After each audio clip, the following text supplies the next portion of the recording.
জ্বলছে বাংলাদেশ। রাজনৈতিক পরিস্থিতি উত্তাল, খারাপ হয়েছে অর্থনৈতিক পরিস্থিতিও।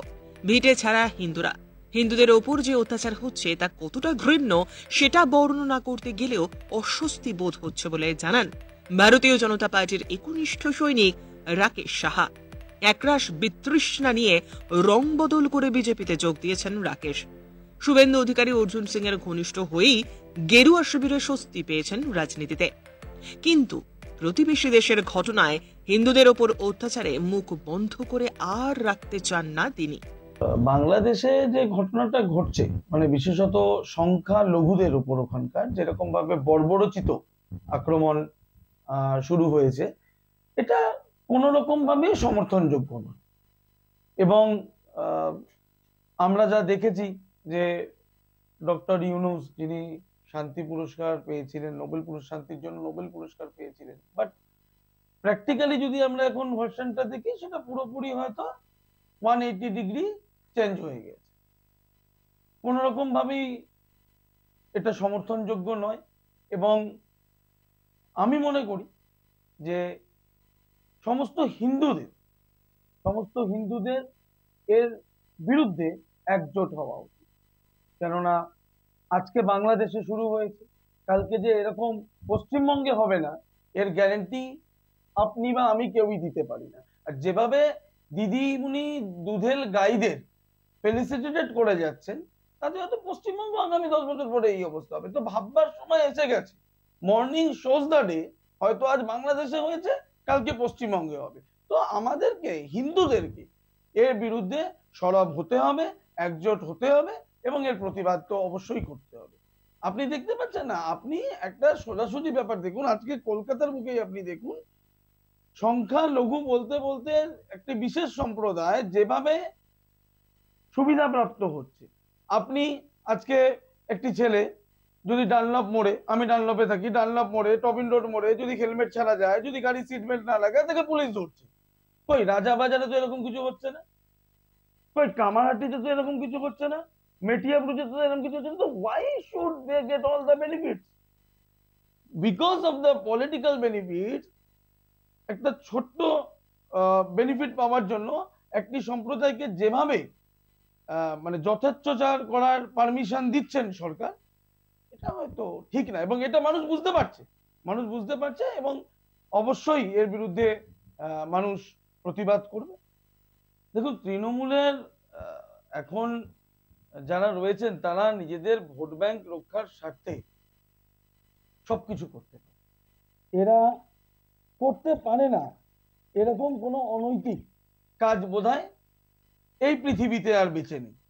চুরি থেকে শুরু করে রেশন চুরি, খাদ্য চুরি, চাকরি চুরি, আমাদের রাজ্যে বিগত কয়েক বছর ধরে আপনি দেখবেন কোনো রিক্রুটমেন্ট নেই, পুরো রাজ্যটাই কন্ট্রাকচুয়াল বেসিসে চলছে।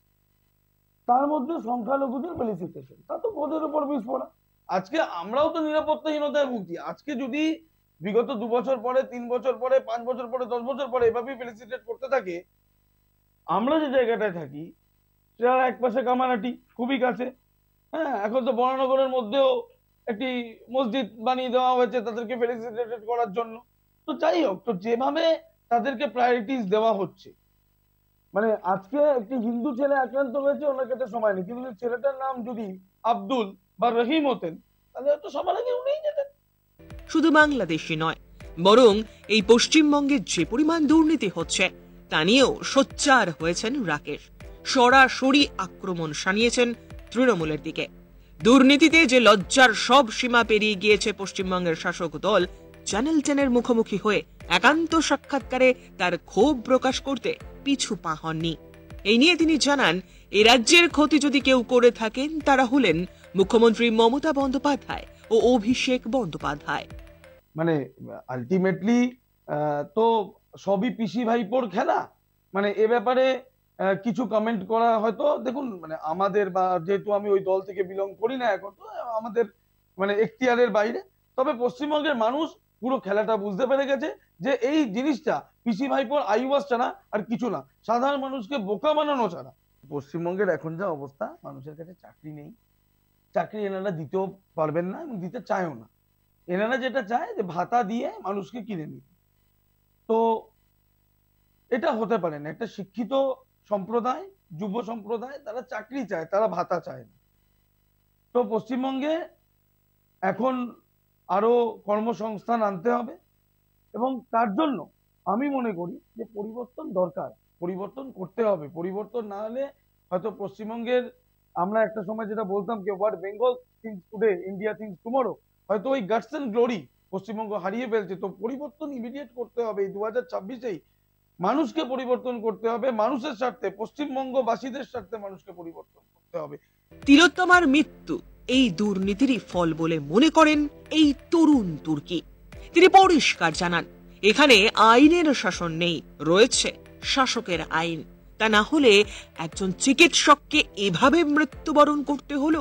প্রশ্ন তুললেন, কেন মুখ্যমন্ত্রী তিলোত্তমার জন্য কিছু করলেন না? লজ্জা হয় বলতে যে এরকম একটা দুর্ভাগ্যজনক, নক্কারজনক ঘটনা আমাদের রাজ্যে হয়েছে। আমরা একটা সময় মনে করতাম, পশ্চিমবঙ্গের মহিলারা মনে করতেন যে যারা গুরগাঁওতে বা দিল্লিতে চাকরি করতে যেতেন তারা ভয় পেতেন, তারা মনে করতেন যে West Bengal is the safest state, Kolkata is the safest city. But আজকে সেই তকমা হয়তো আমাদের থেকে চলে যাচ্ছে। আসল কথা, এখানে এখন কেস রেজিস্টারি হতে দেওয়া হয় না। আমরা সেটা দেখেছি, প্রমাণ দেখেছি, আপনি দেখেছেন হয়তো। সেই দিনেও যদি বিরোধীরা না ইন্টারভেন্ট করতো বা যদি ব্যাপারটা যথোচিতভাবে ওনারা করতে পারতেন, সেদিনকার কিছু ঘন্টা ওনারা সময় পেতেন, তাহলে তো এই কেসটা সেভাবে রেজিস্টার হতো না, হয়তো এটা আত্মহত্যা বলে চালিয়ে দিতেন। তো খুবই নিন্দনীয় ঘটনা, লক্ষ্যজনক ঘটনা। উনি তো বলেছিলেন যে সবাই উৎসবে ফিরুন, উনি তো চাইতেন যে উৎসবে ফিরুক, এবং যে সেন্টিমেন্ট, যে মানুষের মধ্যে যে গার্জেস যেটা জন্ম নিচ্ছে, সেটা ওই উৎসবে ফিরলে ওয়াশ হয়ে যাবে। উনি যা ভেবেছিলেন, উনি তাতে হয়তো স্বার্থ। ওনার তো লজ্জা হওয়া উচিত। উনি বলতেন বাংলা নিজের মেয়েকে চায়। তো বাংলা মেয়ে নিজের মেয়ের বিচার চায় না?